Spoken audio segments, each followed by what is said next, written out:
Hello, I'm Jeremy Vine, and this is Panorama. Many British Muslims have divided loyalties.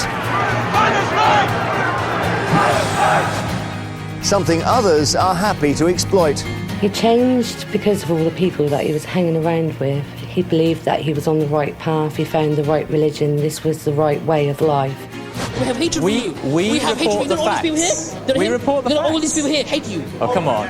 One day we will rise up and overthrow the phenomenon. Until now, radicals have been tolerated, even courted, so long as they denounce violence. But that may be about to change. Islam is not compatible with democracy. My question to you really is, are you part of the problem or are you part of the solution?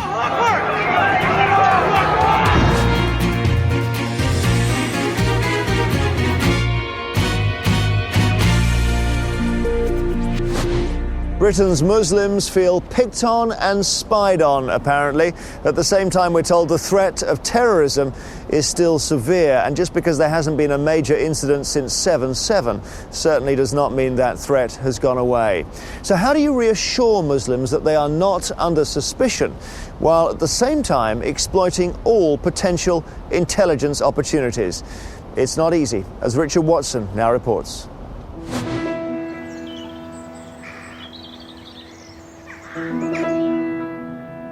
Britain's southwest coast, noted for beaches rather than bombs. It's the last place you'd expect a terrorist attack.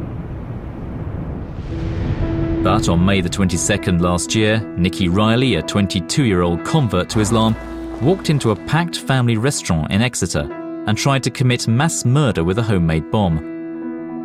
It blew up in his face as he prepared to attack, and dozens of injuries and deaths were avoided. So who is Nikki Riley? A social misfit, he suffered from Asperger's syndrome and had a low IQ. He was radicalised while living in Plymouth with his mum. The internet played a part, but police sources told us they believe an extremist in the local community must have held his hand. He changed because of all the people that he was hanging around with. He believed that he was on the right path, he found the right religion, this was the right way of life. And he was just taken in by it. He would have had to have instructions or guidance from someone. There's no way Nikki's got the capability to do that.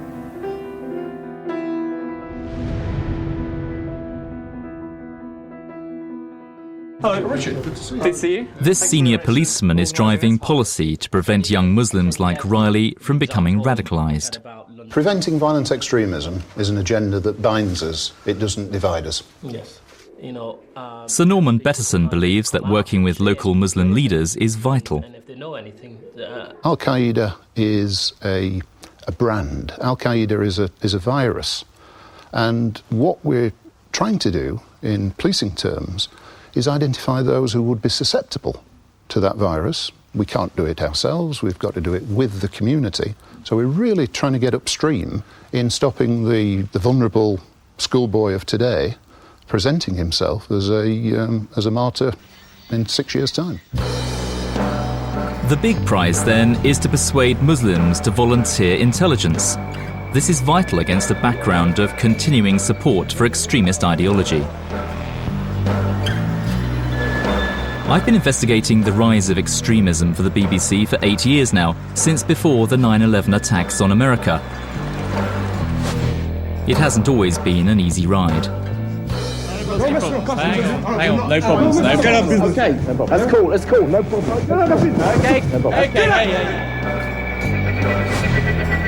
Back in 2004, before the London bombings, these extremists were open about their contempt for democracy and their praise for Al-Qaeda.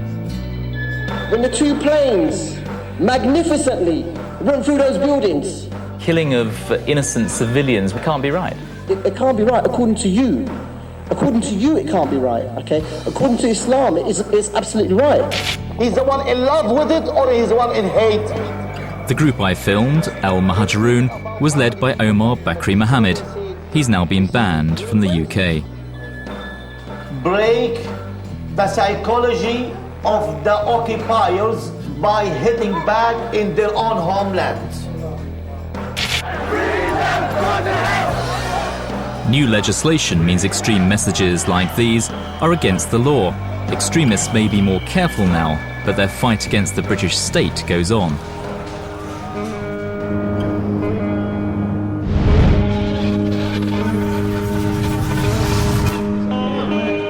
East London in November, and former supporters of Al Muhajiroon are holding a meeting. I was invited to an event at the local council-run arts centre by a new incarnation calling itself Islam for UK. This is the state we find ourselves in today. Prisoners being held, Muslims being attacked, demonized on the media. We find them talk. They're speaking about Islam left, right, and centre. An attack on Islam on all levels. Basically, it's the same kind of message I've been hearing for the best part of a decade now in Britain. Essentially, the Muslims are victims. They should align themselves with the international Ummah, not with Britain. They should overthrow democracy in Britain. It's a kind of psychological grooming in a way. Which is Sheikh Mohammed. So as a special treat for our guests there, so they can put that in their panorama, and as a treat as well for Jackie Smith, we will hear from Sheikh Mohammed, the only person in fact who's been banned and named by the British government. To those Muslims wherever you are, don't obey the law of the land. Do not obey man-made system. Obey only the command of Allah and the command of the Prophet Muhammad. For years I've been invited to meetings like this. My presence has always been tolerated. But I never got the sense it was personal until I was approached by this man. I remember all your... How am I an enemy of Islam? I remember all your recent programmes being very favourable towards Islam Muslims. No, they've been neutral. They've been factual. In particular, have been factual. The mood quickly became more aggressive. You're a liar. I think you better tone down. You're enemy to Islam Muslims. Okay. You're a liar, yeah, and you're a fabricator. That's Really? your job. Is that right? That's your job. Yeah. You know it, and he even knows it. Check it. It's According to you, paranoia. Sheikh Omar Mohammed, according to you, and Jim Chowdhury are the godfathers of terrorism. Where's the evidence? You have none. Yeah. You don't have any, Richard. I think I'm surprised. You've got I'm surprised you were invited to this conference. Lower the tone. Lower the tone. Look, all of us here have hatred for you. Yeah. Why? We have hatred for you. We have hatred for you. report the facts. We report the facts. All these people here hate you. Oh, come on. Come on. They hate you, Richard. Well, why did Jim Chowdhury invite us? If they saw you in a dock anyway, they might see you. That's a threat. Is that a threat? That's not a threat at all. I said, if they saw you in a dark alleyway, they may be driven. Are you threatening me? I'm not threatening you at all. I'm not threatening you at all. No, of course I'm not threatening you at all. No. The man who invited me, Anjem Chowdhury, who used to be one of the leaders of Al Muhajiroon, stepped in. We'd like to go in there, record some more. Yeah. Everyone calm down, it's fine. All right, okay, thanks. Guys, calm down. We are second-class citizens. You represent an oppressive regime. This is the phenomenon of today. We are like Musa alayhi salam in the palace of Pharaoh. One day we will rise up and overthrow the Pharaoh.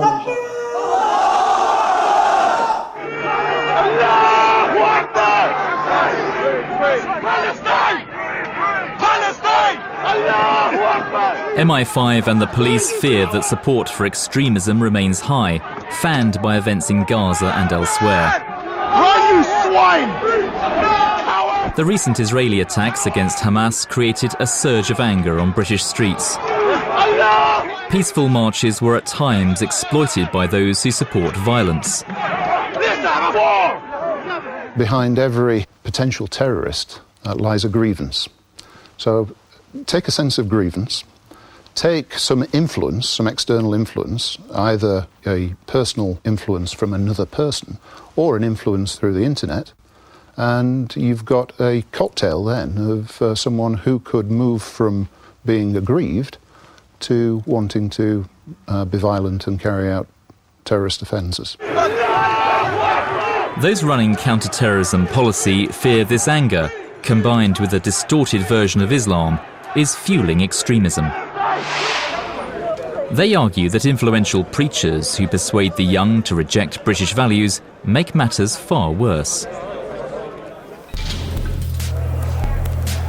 Sheikh Khaled Yassin is one of the stars of the preaching circuit.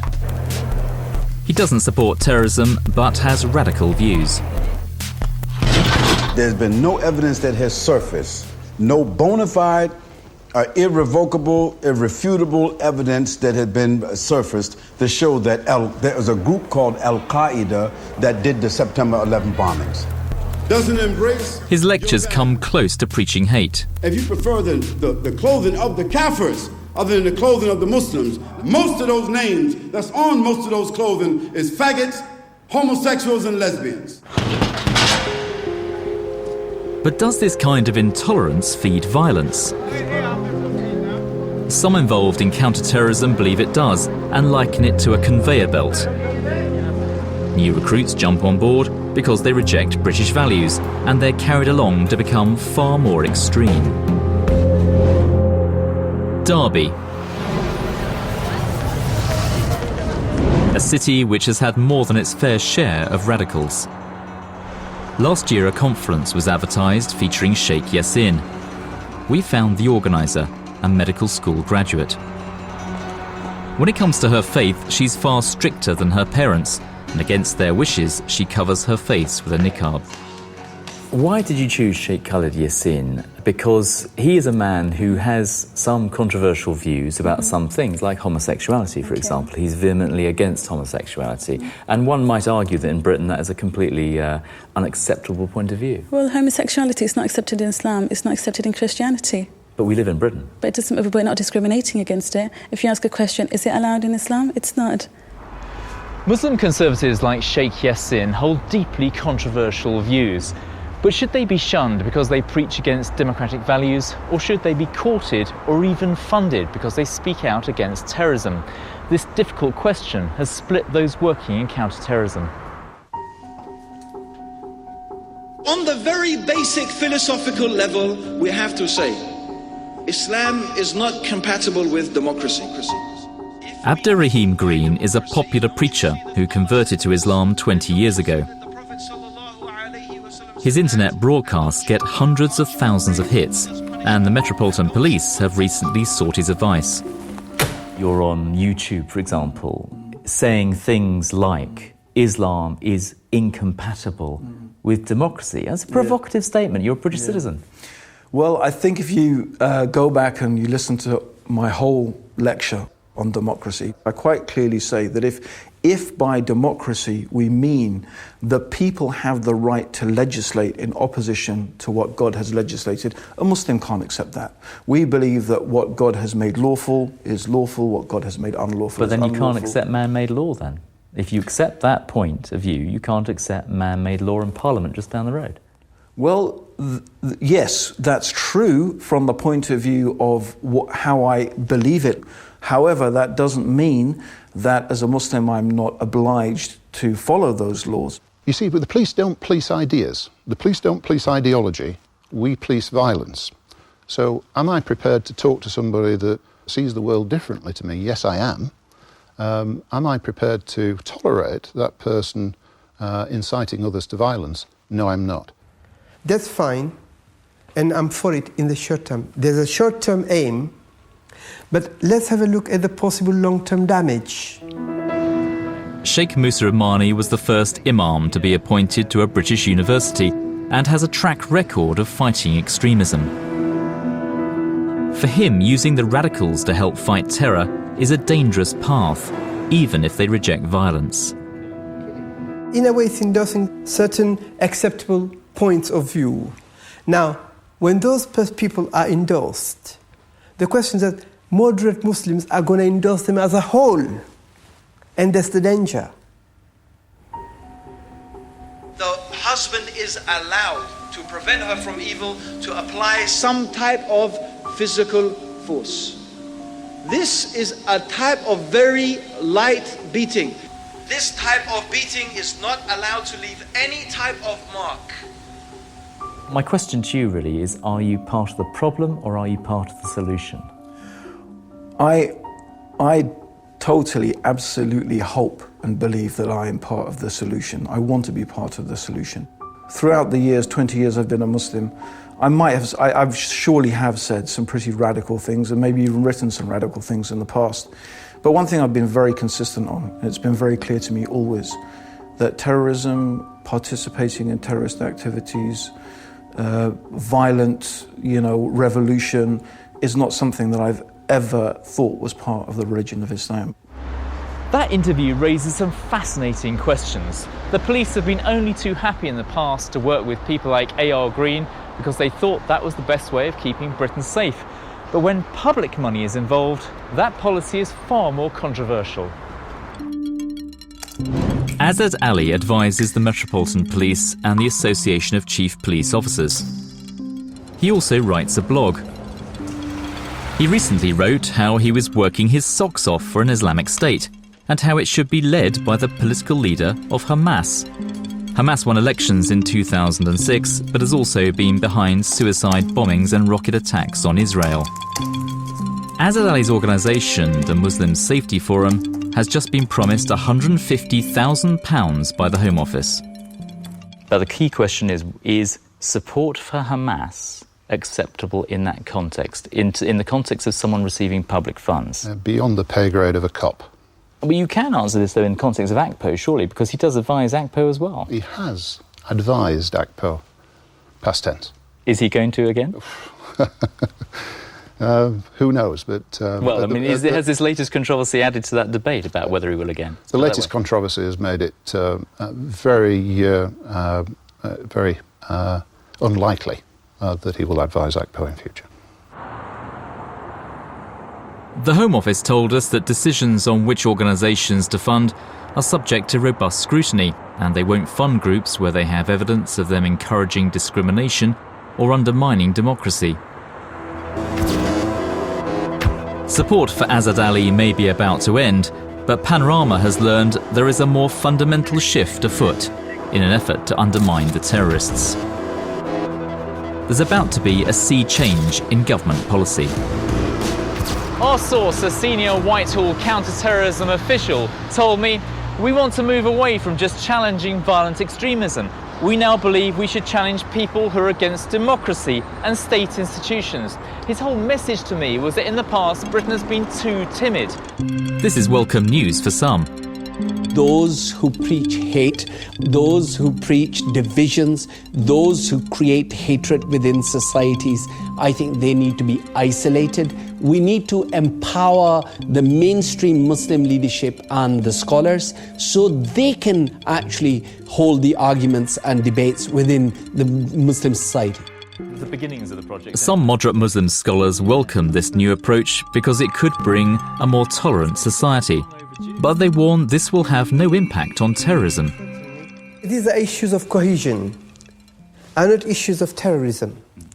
You have to segregate the two very clearly, the issues of cohesion and the issues of terrorism. The government may say the two are linked, of course. No, they're not.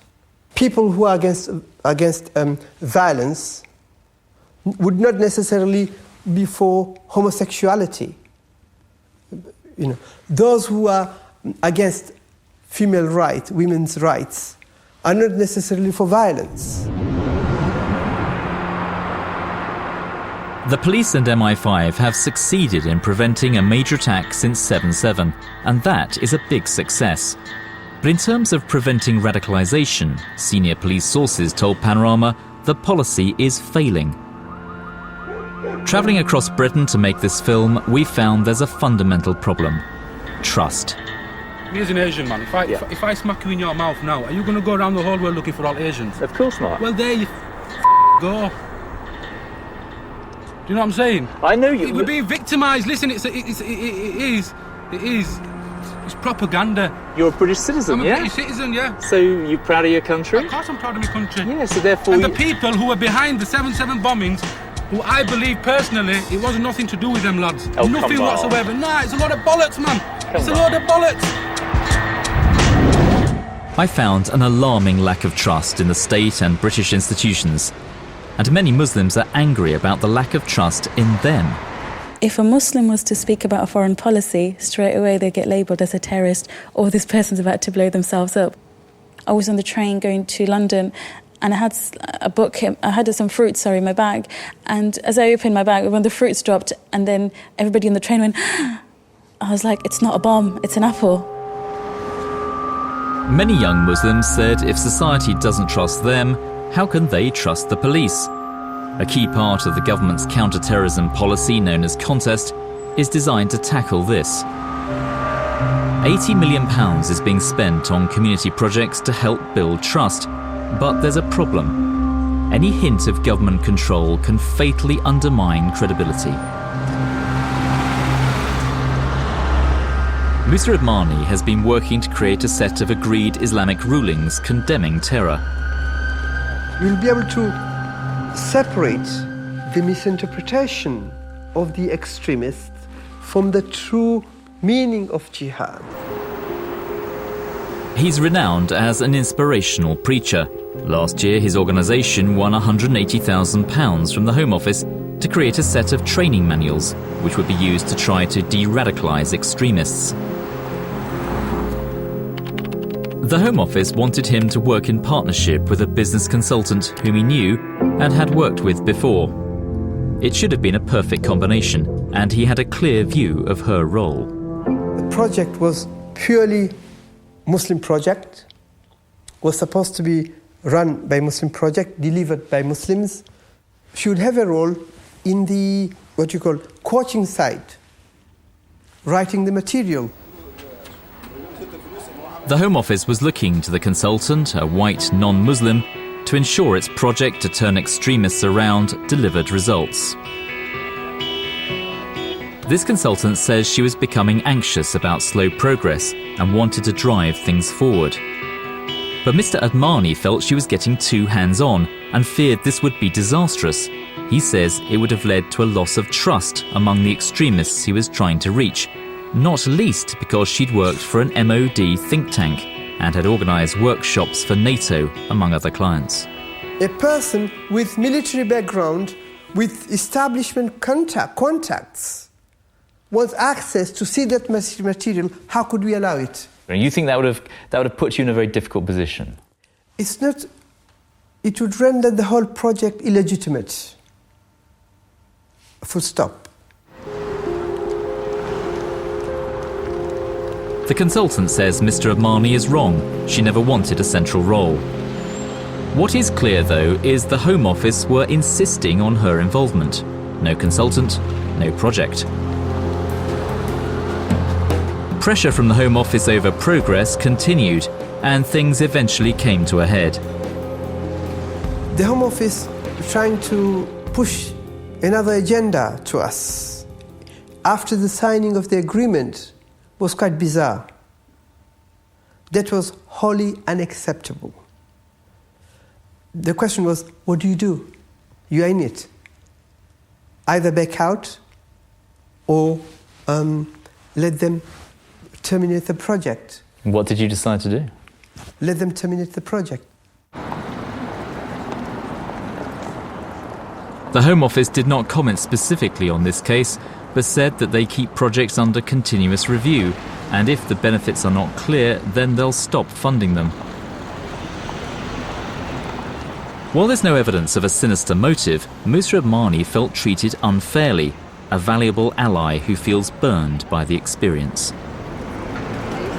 If they don't trust us, they should not approach us this far. The whole working is on trust. These kinds of suspicions are creating a difficult climate for government projects designed to prevent extremism. The whole prevent agenda for me is slightly flawed because I think it's being targeted in the wrong way, where the major issues are around exclusion, and that's what we need to start tackling. Back in Derby, Shaukat Lal has received £100,000 to prevent violent extremism, but worries about the real agenda. There are members of the community who feel very strongly about what the prevent agenda is about. What is the government trying to achieve with prevent here? Clearly, they want community-led intelligence. That's clear. If you just take myself as an example, as being chairman of the Derby Muslim Forum, there are already issues about where the funding has come from and what we're trying to do, and those within my own community have clearly said that people like myself that they're acting as spies or acting as intelligence officers. Oh, you've been accused of being a spy already? Myself, yeah. Now, if somebody wants to give me an Aston Martin or and provide me with this paid salary, then I'm fine with that. But those are the accusations that people like myself and other members of the forum have had to deal with. But Shaukat Lal may have some reason to be suspicious.